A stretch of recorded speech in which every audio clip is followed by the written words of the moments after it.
অন্তর্বর্তী সরকারে দায়িত্বে পুনঃবন্টন, সাখাওয়াতের পরিবর্তে স্বরাষ্ট্রে জাহাঙ্গীর, ডাক টেলিযোগাযোগের সঙ্গে তথ্য নাহিদের, যুব ক্রীড়ার সঙ্গে শ্রম কর্মসংস্থানে আসিফ। মোহাম্মদপুরে সাবেক সচিব শাহ কামালের বাসা থেকে ৩ কোটি টাকা সহ বিদেশি মুদ্রা প্রাইজ বন্ড উদ্ধার। দুর্যোগ ও ত্রাণ মন্ত্রণালয়ে থাকাকালে নিয়োগ বাণিজ্য সহ নানা অভিযোগ। প্রাণ চাঞ্চল্য ফিরছে চট্টগ্রামের খাতুনগঞ্জে, সরবরাহ বাড়ায় নতুন করে বাড়েনি কোনো পণ্যের দাম। প্রশাসনের সঙ্গে বাজার মনিটরিংয়ে শিক্ষার্থীরা।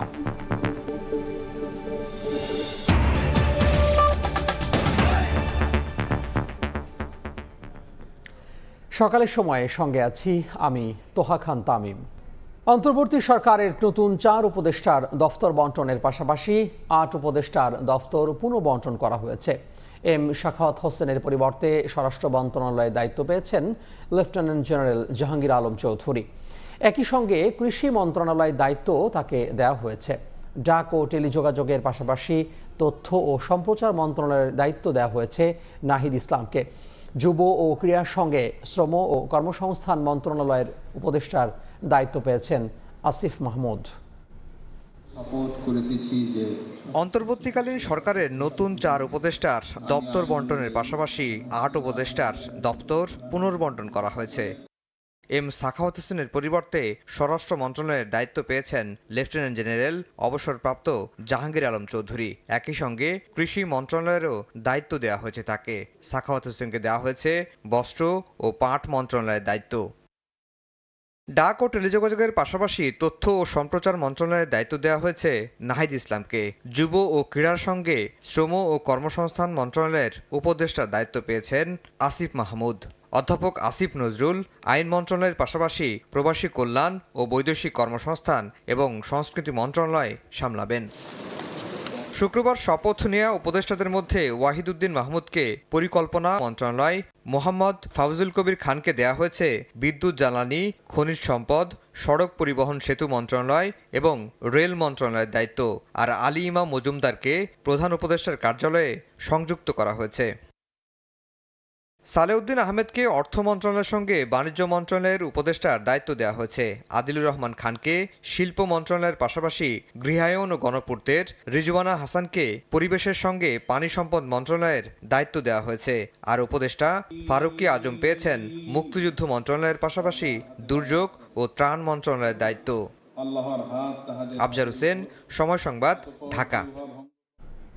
ভারতের প্রধানমন্ত্রী নরেন্দ্র মোদীর সঙ্গে টেলিফোনে কথা বলেছেন বাংলাদেশের অন্তর্বর্তী সরকারের প্রধান উপদেষ্টা ডক্টর মোহাম্মদ ইউনূস। এ সময় বাংলাদেশের জনগণের স্বার্থে ঘনিষ্ঠ প্রতিবেশী বন্ধু হিসেবে কাজ করে যাওয়ার কথা জানান নরেন্দ্র মোদী। বাংলাদেশে বসবাসরত হিন্দু সহ সব সংখ্যালঘু সম্প্রদায়ের নিরাপত্তা নিশ্চিতের আশ্বাস দেন প্রধান উপদেষ্টা ডক্টর ইউনূস। শুক্রবার এক এক্সপোস্টে বাংলাদেশের অন্তর্বর্তী সরকারের প্রধান উপদেষ্টা ডক্টর মোহাম্মদ ইউনূসের ফোন পাওয়ার কথা জানান ভারতের প্রধানমন্ত্রী নরেন্দ্র মোদী। ফোন আলাপে ডক্টর মোহাম্মদ ইউনূস বাংলাদেশি হিন্দুদের সুরক্ষা ও নিরাপত্তার বিষয়ে নয়াদিল্লিকে আশ্বস্ত করেছেন বলে জানান মোদী। একটি গণতান্ত্রিক, স্থিতিশীল, শান্তিপূর্ণ ও প্রগতিশীল বাংলাদেশের জন্য ভারতের সহায়তা অব্যাহত রাখার প্রতিশ্রুতি পুনর্ব্যক্ত করেন।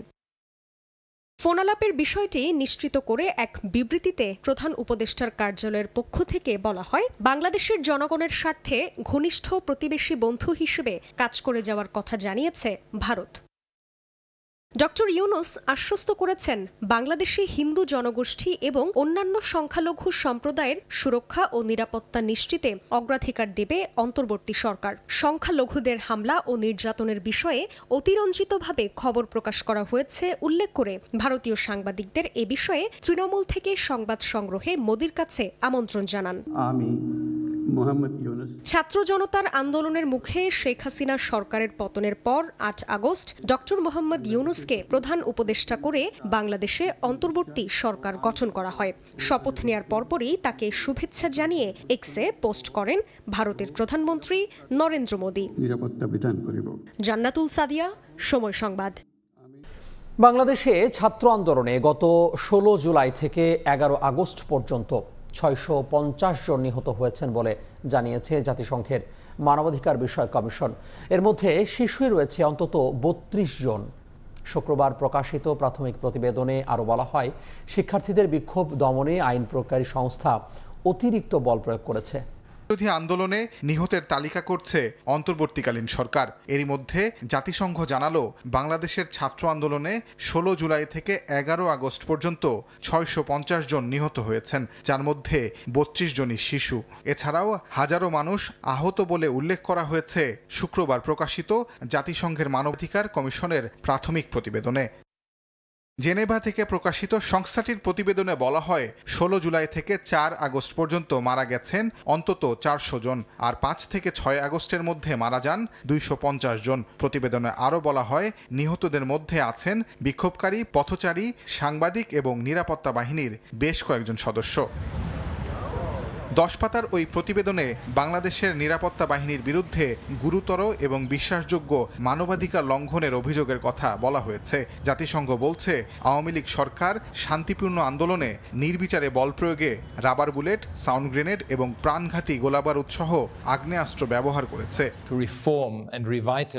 এমন পরিস্থিতিতে আইন শৃঙ্খলা বাহিনীর বিরুদ্ধে শাস্তিমূলক ও ফৌজদারি ব্যবস্থা গ্রহণ করা সহ বেশ কয়েকটি পরামর্শ দিয়েছেন জাতিসংঘের মানবাধিকার বিষয়ক হাই কমিশনার ফলকার তুর্ক। বাংলাদেশে মানবাধিকার ও সুশাসন প্রতিষ্ঠার জন্য সামনে একটি বিরাট সুযোগ তৈরি হয়েছে বলেও মনে করেন তিনি। This is a pivotal moment for Bangladesh. The transition ahead presents an historic opportunity to make human rights the cornerstone of governance and the rule of law, to reform and revitalize the country's institutions, to heal long-standing divisions, and to promote fundamental freedoms. এর আগে জানানো হয়, শিগগিরই জাতিসংঘ ছাত্র আন্দোলনে হত্যার পূর্ণাঙ্গ তদন্ত শুরু করবে। তাজওয়ার মাহমিদ, সময় সংবাদ। 15 আগস্ট ঘিরে নানা অপ্রত্যাশিত ঘটনাকে মানবাধিকার বিরোধী আখ্যা দিয়েছে বৈষম্য বিরোধী ছাত্র আন্দোলন। তারা বলছে, বিপ্লব বিতর্কিত করতে আওয়ামী লীগ ও ছাত্রলীগ ছদ্মবেশে এসব ঘটনা ঘটাতে পারে। তবে তদন্তে কোনো সমন্বয়ক জড়িত থাকার প্রমাণ পাওয়া গেলে ব্যবস্থা নেওয়ার কথা জানিয়েছেন অন্যতম সমন্বয়ক সার্জিস আলম। এদিকে সড়কে পুলিশ ট্রাফিকের দায়িত্বে ফেরায় শিক্ষার্থীদের ক্লাসে যাওয়ার প্রস্তুতি নেওয়ার পরামর্শ দেন তিনি। ঢাকা বিশ্ববিদ্যালয়ের অমর একুশে হলে এ বিষয়ে কথা বলেন বৈষম্য বিরোধী ছাত্র আন্দোলনের অন্যতম সমন্বয়ক সার্জিস আলম। বিপ্লব ঘটানোর সম্ভাবনা রয়েছে। বৃহস্পতিবার ধানমন্ডিতে ঘটে যাওয়া ঘটনাকে মানবতা বিরোধী আখ্যা দিয়ে তিনি বলেন, ছাত্র জনতার অর্জনকে বিতর্কিত করতেই আওয়ামী লীগ ও ছাত্রলীগ ছদ্মবেশে এসব ঘটনা ঘটিয়ে থাকতে পারে। তবে তদন্তে বৈষম্য বিরোধী ছাত্র আন্দোলনের কারো জড়িত থাকার প্রমাণ পাওয়া গেলে নেওয়া হবে ব্যবস্থা। আওয়ামী লীগ, ছাত্রলীগ, যুবলীগ তাদের অসংখ্য মানুষজন বিভিন্ন ছদ্মবেশে ওখানে ছিল এই কারণে যে তারা একটা অস্থিতিশীল অবস্থা তৈরি করতে চায়। আমরা খুঁজে তথ্য প্রমাণের ভিত্তিতে যদি সিঙ্গেল একজন সমন্বয়ক বা সহ সমন্বয়ক পুরো বাংলাদেশে পেয়ে থাকি, এটার সাথে যুক্ত কোনোভাবে আমরা তৎক্ষণাৎ তাকে আমাদের ওই কমিটি থেকে, ওই টিম থেকে বহিষ্কার করব। তারা মানবাধিকার লঙ্ঘন করেছে। তারা যে কাজটি করেছে, মানে একজন মানুষকে বিবস্ত্র করা থেকে শুরু করে গায়ে হাত তোলা, এগুলো কোনোদিন আইনসঙ্গত নয়। 2013 সালে হেফাজতে ইসলামের সমাবেশকে কেন্দ্র করে আওয়ামী লীগের নির্দেশে পুলিশ ধর্মপ্রাণ মুসল্লিদের কানে ধরানোর মাধ্যমে এই সংস্কৃতির সূচনা করেছিল বলে অভিযোগ করেন সার্জিস। আর 15 আগস্ট রাষ্ট্রীয়ভাবে শোক দিবস পালনের পক্ষপাতী নয় বৈষম্য বিরোধী ছাত্র আন্দোলন। তবে কেউ ব্যক্তিগতভাবে শোক পালন করলে তাতে বাধা দেওয়ার বিপক্ষে তিনি। 2013 সালে আমরা দেখেছিলাম হেফাজতে ইসলাম যখন তাদের মতিঝিলে এই যে সমাবেশটি করেছিল, ওই সময়ে পুলিশকে কাজে লাগিয়ে, পুলিশকে অপব্যবহার করে আওয়ামী লীগ তার ক্ষমতার অপব্যবহার করে অসংখ্য আলেম ওলামাদেরকে কান ধরে উঠবস করিয়েছিল। সেই সচিত্র ছবি এবং ভিডিও এখন আমাদের কাছে আছে। আমরা মনে করি না যে এই রাষ্ট্রীয় শক্তি তারা যেভাবে পালন করছে এটি হওয়া উচিত, কিন্তু তারা যদি ব্যক্তিগত জায়গা থেকে যতটুকু পালন করতে চায় ওইটুকুতে ন্যূনতম রেসপেক্ট আমাদের শো করা উচিত। পুলিশ ট্রাফিকের দায়িত্ব নেয় শিক্ষার্থীদের ক্লাসে ফিরে যাওয়ার আহ্বান জানান সার্জিস। যেখানে যখন পুলিশের কোনো একটি টিম বা ট্রাফিকের টিম, আইন শৃঙ্খলা রক্ষাকারী বাহিনীর টিম আসবে, তাদেরকে তাদের দায়িত্বটি বুঝে দিয়ে ছাত্র সমাজকে সেখানে সরে যেতে হবে। কারো মোবাইল ফোন চেক করা, গণমাধ্যমকে দায়িত্ব পালনে বাধা দেয়া বা আবাসিক হোটেলে অভিযান চালানো বৈষম্য বিরোধী ছাত্র আন্দোলনের কাজ নয় বলেও দাবি করেন তিনি। আপনাদের ক্লাসে ফিরে যেতে হবে। শাকির আহমেদ, সময় সংবাদ, ঢাকা। সকালের সময়ে আরও থাকছে। উপাচার্য সহ শীর্ষ কর্তারা পদত্যাগ করায় চট্টগ্রাম বিশ্ববিদ্যালয়ে প্রশাসনিক শূন্যতা, থমকে গেছে একাডেমিক কার্যক্রম, সেশন জটের শঙ্কায় শিক্ষার্থীরা। শিক্ষার্থীদের আন্দোলনের মুখে চট্টগ্রাম বিশ্ববিদ্যালয়ে উপাচার্য সহ শীর্ষ কর্তারা পদত্যাগ করায় প্রশাসনিক শূন্যতা সৃষ্টি হয়েছে। থমকে গেছে একাডেমিক কার্যক্রম, সরকার নির্ধারিত সময় বিশ্ববিদ্যালয় খোলা নিয়ে দেখা দিয়েছে সংশয়। এদিকে সেশন জটের শঙ্কায় শিক্ষার্থীরা।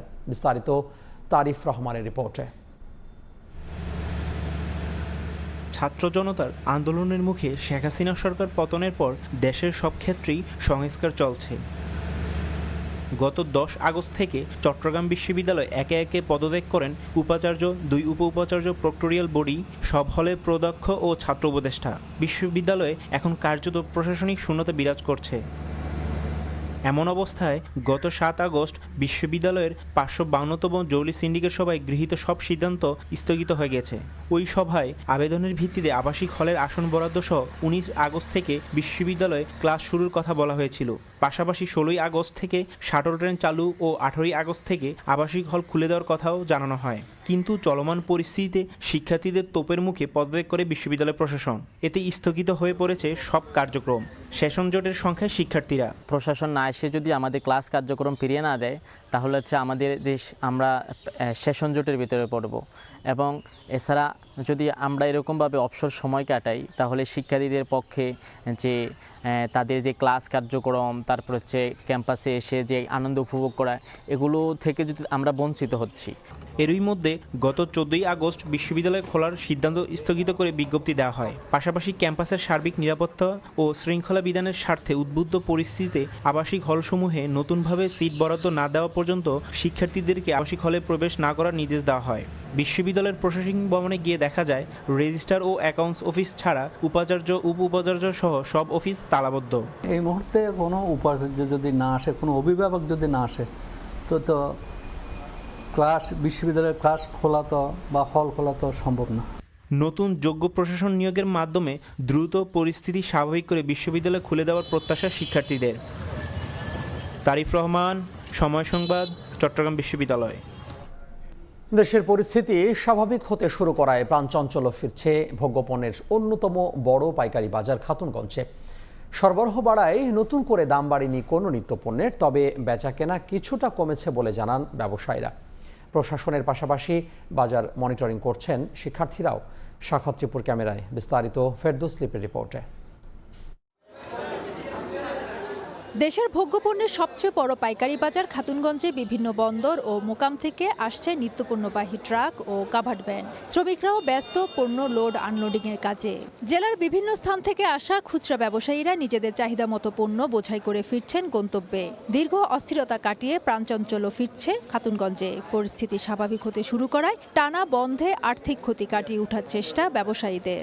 বিভিন্ন মোকাম থেকে গাড়ি এখানে খাতুনগঞ্জ আসতেছে। আমি মনে করি আমাদের আরও পর্যায়ক্রমে আরও স্বাভাবিক হলে আরও ব্যবসা বাণিজ্য আরও বৃদ্ধি পাবে। বুকিং দেয়া বেশ কিছু পণ্য এরই মধ্যে বাজারে এসেছে, ফলে তেল, চিনির মতো আমদানি ভোগ্যপণ্যের দাম পাইকারি পর্যায়ে কমতে শুরু করেছে। সয়াবিন বর্তমানে আপনার 5000 142 টাকা এবারে লিটার পরে আর কি সয়াবিন খোলাটা, আর পামটা প্রায় 138-37 টাকা মতো পড়ে এগুলো আর কি। সরবরাহ একদম প্রচুর, দাম প্রতিদিন 20 টাকা 30 টাকা প্রতি মনে কাটতেছে। এরকম থাকলে আমার মনে হয় চিনি 100 টাকার ভিতরে চলে আসবে। এছাড়া বর্তমানে পাকিস্তান, তুরস্ক সহ বেশ কয়েকটি বিকল্প দেশ থেকে পেঁয়াজ আমদানি শুরু করেছে বাংলাদেশ। ফলে সরবরাহ বেশি থাকায় দামও নিম্নমুখী নিত্য প্রয়োজনীয় এই পণ্যটির। এছাড়া কেজিতে 3 থেকে 5 টাকা পর্যন্ত কমেছে রসুন ও আদার দামও। স্থিতিশীল আছে ডালের দরও। পেঁয়াজ এখন বিক্রি হচ্ছে 90 হতে 95 পর্যন্ত বিক্রি হচ্ছে। যথেষ্ট পরিমাণ সরবরাহ আছে। আদা হচ্ছে যে 200 টাকা হচ্ছে 220 টাকা, আর রসুন হচ্ছে 160 টাকা 170 টাকা পর্যন্ত। মটর ডাল বিক্রি হচ্ছে বর্তমানে 69 থেকে 70 টাকা। মুসুর ডাল বিদেশিটা 100 থেকে 102 টাকা, আর দেশি মুসুর আপনার 120 থেকে প্রকারভেদে 125 টাকা পর্যন্ত আছে। চাকতাই খাতুনগঞ্জে প্রায় 5000 দোকান, আড়ত ও গুদামে প্রতিদিন 1 থেকে 1.5 কোটি টাকা পর্যন্ত লেনদেন হয়। চিরচেনা রূপে ফিরতে শুরু করেছে দেশের সবচেয়ে বড় পাইকারি বাজার খাতুনগঞ্জে। এখানে সরবরাহ যেমন বাড়ছে তেমনি বাড়ছে বেচাকেনাও। এক্ষেত্রে ব্যবসায়ীদের দাবি নগদ অর্থ সংকট নিরসন, পাশাপাশি পুলিশি পাহারা বাড়ানো। ফেরদৌস লিপি, সময় সংবাদ, চট্টগ্রাম। দীর্ঘদিন ভ্রমণ পিপাসুরা না আশায় থমকে গেছে পাহাড়ের পর্যটন শিল্প। বিভিন্ন ছাড় দিয়েও বান্দরবানে পর্যটকের দেখা মিলছে না। পাহাড়ের সন্ত্রাসী কর্মকাণ্ড ও দেশের চলমান পরিস্থিতি পুরোপুরি স্বাভাবিক হওয়ার আশায় ব্যবসায়ীরা। সোহেল কান্তিনাথের ক্যামেরায় বিস্তারিত জানাচ্ছেন এনে জাকির। প্রকৃতির অপার সৌন্দর্যের লীলাভূমি পাহাড় কন্যা বান্দরবান। কোলাহল মুক্ত পরিবেশে পাহাড়ের সৌন্দর্য দেখতে দেশের বিভিন্ন প্রান্ত থেকে প্রতিদিনই ছুটে আসেন শত শত পর্যটক। পরিবার পরিজন বন্ধু বান্ধবদের নিয়ে পর্যটকরা চাঁদের গাড়িতে করে ঘুরে বেড়ান এক পাহাড় থেকে আরেক পাহাড়ে। মেঘলা, নীলাচল, প্রান্তিক লেক, শৈলপ্রপাত, চিম্বুক, নীলগিরি, নীলদিগন্ত, তমাতুঙ্গি সহ সবগুলো দর্শনীয় স্থান ভ্রমণ পিপাসুদের পদচারণায় থাকে মুখর। কিন্তু দীর্ঘদিন পাহাড়ের সন্ত্রাসী কর্মকাণ্ড ও চলমান দেশের পরিস্থিতির কারণে পর্যটক শূন্য হয়ে পড়ে পর্যটন সমৃদ্ধ জনপদটি। বিভিন্ন ছাড়েও দেখা মিলছে না পর্যটকের। হোটেল, মোটেল, রিসোর্ট, পরিবহন, রেস্টুরেন্ট সহ বিভিন্ন খাতে খা নীরবতা। কর্মহীন হয়ে পড়েছেন অনেকে। বান্দরবান জেলা তো হচ্ছে আমরা বেশিরভাগ নির্ভর করি হচ্ছে পর্যটকদের উপর। আর আমাদের বলার কোনো ভাষা নেই, আমরা একেবারে ধ্বংসের দ্বার প্রান্তে চলে আসছি।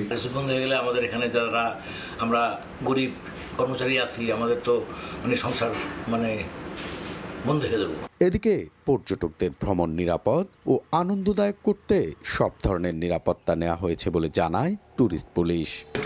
পর্যটকদের আমরা পাশে আছি। আমাদের জেলা পুলিশও কাজ করতেছে, অন্যান্য বাহিনীও সেখানে কাজ করতেছে। আমি মনে করি বান্দরবান এলাকায় যেসব নির্ধারিত যে টুরিস্ট স্পটগুলি আছে সেসব টুরিস্ট স্পটগুলি অবশ্যই আমরা নিরাপত্তার চাদরে ঢেকে রেখেছি। জেলায় প্রত্যক্ষ ও পরোক্ষভাবে 20,000-এর বেশি মানুষ পর্যটন ব্যবসার সঙ্গে জড়িত। এনএ জাকির, সময় সংবাদ, বান্দরবান। দীর্ঘদিন ধরে সংস্কার না হওয়ায় লক্ষ্মীপুরের বটতলী দত্তপাড়া চাটখিল সড়কের এখন বেহাল দশা।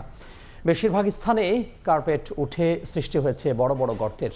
এতে যান চলাচলের অনুপযোগী হয়ে পড়েছে সড়কটি। সামান্য বৃষ্টিতে জমে থাকছে পানি, প্রায়ই ঘটছে দুর্ঘটনা। তবে অর্থ বরাদ্দ পেলে জনগুরুত্বপূর্ণ এই সড়কটি দ্রুত সংস্কারের উদ্যোগ নেওয়া হবে বলে আশ্বাস এলজিইডি নির্বাহী প্রকৌশলীর। মাজারুল আনোয়ার টিপুর রিপোর্ট। সড়কের অর্ধেক জায়গা কাদা পানির দখলে, আর বাকি অর্ধেক খানাখন্দে ভরা। ঝুঁকি নিয়ে চলাচল করে যানবাহন, পথচারীদেরও পড়তে হয় বেশ বিপাকে। এমন বেহাল দশা লক্ষ্মীপুরের বটতলী দত্তপাড়া চাটখিল সড়কের। দীর্ঘদিন সংস্কার না হওয়ায় সড়কটি এখন যান চলাচলের অনুপযোগী হয়ে পড়েছে। অথচ লক্ষ্মীপুরের সঙ্গে পাশের নোয়াখালী জেলার চাটখিলের যোগাযোগের সবচেয়ে সহজতম মাধ্যম এই সড়ক। লক্ষ্মীপুর অংশের 7 কিলোমিটার সড়ক এখন পরিণত হয়েছে মরণ ফাঁদে। বৃষ্টির পানি জমে সড়কের এক একটি গর্ত পরিণত হয়েছে ছোটখাটো ডোবায়। দীর্ঘ 1 বছর থেকে এমন পরিস্থিতি হয়েছে যে আমরা এই রোডে চলতেও পারি না। এই অবস্থাতে মানুষ চলাই রাখার তো কঠিন ব্যাপার হয়ে গেছে। বটতলী থেকে দত্তপাড়া পর্যন্ত 2 ঘন্টা লাগে গাড়ি যাইতে, কত গাড়ি রাস্তার মধ্যে হরিতে হয়। এলজিইডি মন্ত্রণালয় সহ যারা যুক্ত আছেন তাদের সকলকে বলবো যে অতি শীঘ্রই এই রাস্তাটা চলাচলের জন্য উপযুক্ত করে সংস্কার করুন। এলজিইডি নির্বাহী প্রকৌশলী জানালেন, বরাদ্দের অভাবে এই সড়কটি সংস্কার করা সম্ভব হয়নি। চট্টগ্রাম বিভাগীয় প্রকল্পে সড়কটি মেরামতের জন্য একটি প্রস্তাবনা পাঠানো হয়েছে। বিভাগীয় প্রকল্পে এই রাস্তার প্রস্তাব করেছি, যদি আমরা বরাদ্দ পাই তখন আমরা এটার কাজ করব। যেহেতু রাস্তাটা গুরুত্বপূর্ণ এবং ওইটা ওয়ারিং করতে হবে, এই জন্য আমরা ওইভাবে ডিজাইন করেই আমরা রাস্তাটা কার্যক্রম করব। সড়কটির পাশে রয়েছে একটি Unani medical college, degree college সহ 15টি শিক্ষা প্রতিষ্ঠান। এই সড়কে প্রতিদিন কয়েক হাজার মানুষ যাতায়াত করেন। মাজারুল আনোয়ার টিপু, সময় সংবাদ, লক্ষ্মীপুর। আবারও খোলা হয়েছে কিশোরগঞ্জের ঐতিহাসিক পাগলা মসজিদের দান সিন্দুক। বের করা হচ্ছে বস্তা বস্তা টাকা। বিস্তারিত জানতে সেখানে আছেন রিপোর্টার নূর মোহাম্মদ। আমরা সরাসরি যুক্ত হব তার সঙ্গে। আবারও খোলা হয়েছে কিশোরগঞ্জের ঐতিহাসিক পাগলা মসজিদের দান সিন্দুক। এবার প্রায় 4 মাস পরে এই পাগলা মসজিদের দান সিন্ধুক খোলা শুরু হয়েছে। এখন থেকে ঠিক 10-12 মিনিট আগেই এই দান সিন্ধুক খোলা শুরু হয়েছে।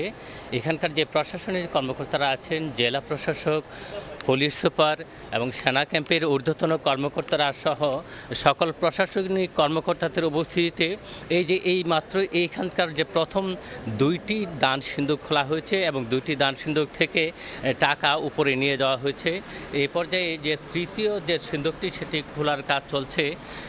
আপনাকে যদি বলে রাখি যে কিশোরগঞ্জের যে পাগলা মসজিদের এই 10টি দান সিন্ধুক রয়েছে, এরকম 10টি দান সিন্ধুক প্রতি স্থানে স্থানে স্থাপন করা হয়েছে, যেগুলো থেকে মানুষ নানা মনোবাসনা পূরণের জন্য টাকা পয়সা এবং বিভিন্ন দ্রব্যাদি বিদেশি মুদ্রা এসব দান করে থাকে। আর সাধারণত 3 মাস পর পর দান সিন্ধুকগুলা খোলা হয়। এবার নানা কারণেই অবস্থার প্রেক্ষিতে একটু দেরি হয়েছে। 3 মাস 29 দিন, প্রায় 4 মাস পরে এই দান সিন্ধুকগুলো খোলা হয়েছে এবং টাকা গণনা শুরু হবে। এই সিন্ধুকগুলা যেগুলো থেকে টাকা বস্তা ভর্তি টাকা বের করা হচ্ছে এবং এই টাকাগুলা এই মসজিদ কমপ্লেক্সের 2য় তলায় নিয়ে যাওয়া হবে এবং 2য় তলায় নিয়ে গণনার কাজ শুরু হবে। ঠিক আমরা এখন যে অবস্থায় আছি, ঠিক যে 2টি সিন্ধুকের টাকা আলাদা করা হয়েছে এবং 3য় সিন্ধুকের কাজটি খোলা শেষ হবে এবং আমরা এখন যে জায়গাটিতে আছি এখানে সিন্ধুক থেকে টাকা বের করা হচ্ছে এবং এই একে একে 10টি সিন্ধুক থেকে টাকা ভর্তি করে গণনার কাজ শুরু হবে। যখন 20 এপ্রিল এই পাগলা মসজিদে দান বাক্স খোলা হয়েছিল, এখান থেকে 7,68,00,000 প্রায় টাকা পাওয়া গিয়েছিল। এবারও এই টাকা ছাড়িয়ে যেতে পারে, পরিমাণটা ছাড়িয়ে যেতে পারে বলে আশা করছেন এখানকার যে দায়িত্বে আছেন। তো কিশোরগঞ্জের পাগলা মসজিদে যে দান বাক্স খোলা হচ্ছে, এখান থেকে এ বিষয়ে আমার কাছে ছিল সব শেষ। এদিকে কলকাতার নারী চিকিৎসককে ধর্ষণ ও হত্যার বিচার দাবিতে ঢাকায় প্রতিবাদ কর্মসূচি পালন করেছে বৈষম্য বিরোধী ছাত্র আন্দোলন। এ সময় মোমবাতি প্রজ্বলন কর্মসূচিও পালন করেন শিক্ষার্থীরা। হাসপাতালে ধর্ষণের পর খুন হয়েছেন ভারতের পশ্চিমবঙ্গের নারী চিকিৎসক মৌমিতা। তার প্রতিবাদ ও বিচারের দাবিতে উত্তাল ঢাকার রাজপথ। ঢাকা বিশ্ববিদ্যালয়ের রাজু ভাস্কর্যের সামনে ভারতের আন্দোলনকারীদের সঙ্গে একাত্মতা প্রকাশ করে নারীদের রাত দখল কর্মসূচি। শুক্রবার রাতে ঢাকা বিশ্ববিদ্যালয়ে রাজু ভাস্কর্যের সামনে সমাবেত হয়ে বিচার দাবিতে স্লোগান দেন নারীরা। শুধু মৌমিতা ধর্ষণ ও হত্যা নয়, দেশেও এমন প্রতিটি ঘটনার সুষ্ঠু বিচার এবং দায়ীদের দৃষ্টান্তমূলক শাস্তি সহ 15 দফা দাবি জানান তারা। সকল প্রকার লৈঙ্গিক বৈষম্যকারী আইন বাতিল করতে হবে। বিচার বিভাগের স্বচ্ছতা ও জবাবদিহিতা নিশ্চিতের জন্য বিচার বিভাগকে স্বাধীন করতে হবে।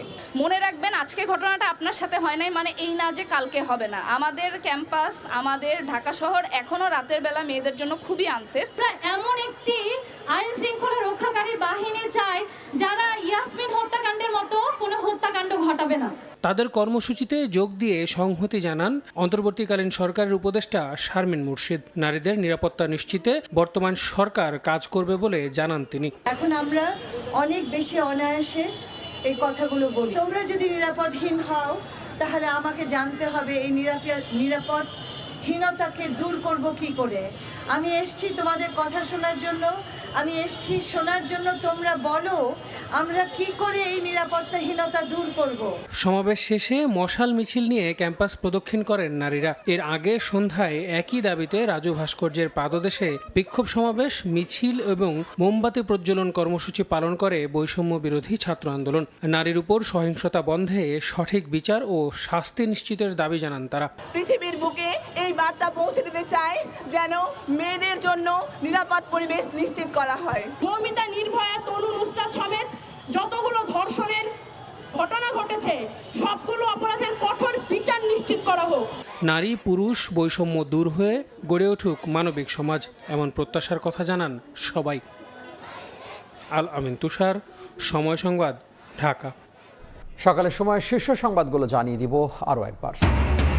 অন্তর্বর্তী সরকারে দায়িত্বে পুনর্বণ্টন, সাখাওয়াতের পরিবর্তে স্বরাষ্ট্রে জাহাঙ্গীর, ডাক টেলিযোগাযোগের সঙ্গে তথ্য নাহিদের, যুব ক্রীড়ার সঙ্গে শ্রম কর্মসংস্থানে আসিফ। এবং মোহাম্মদপুরের সাবেক সচিব শাহ কামালের বাসা থেকে ৩ কোটি টাকা সহ বিদেশি মুদ্রা প্রাইজ বন্ড উদ্ধার। দুর্যোগ ও ত্রাণ মন্ত্রণালয়ে থাকাকালে নিয়োগ বাণিজ্য সহ নানা অভিযোগ। এই ছিল সকালের সময়। সঙ্গে থাকুন সময়ের।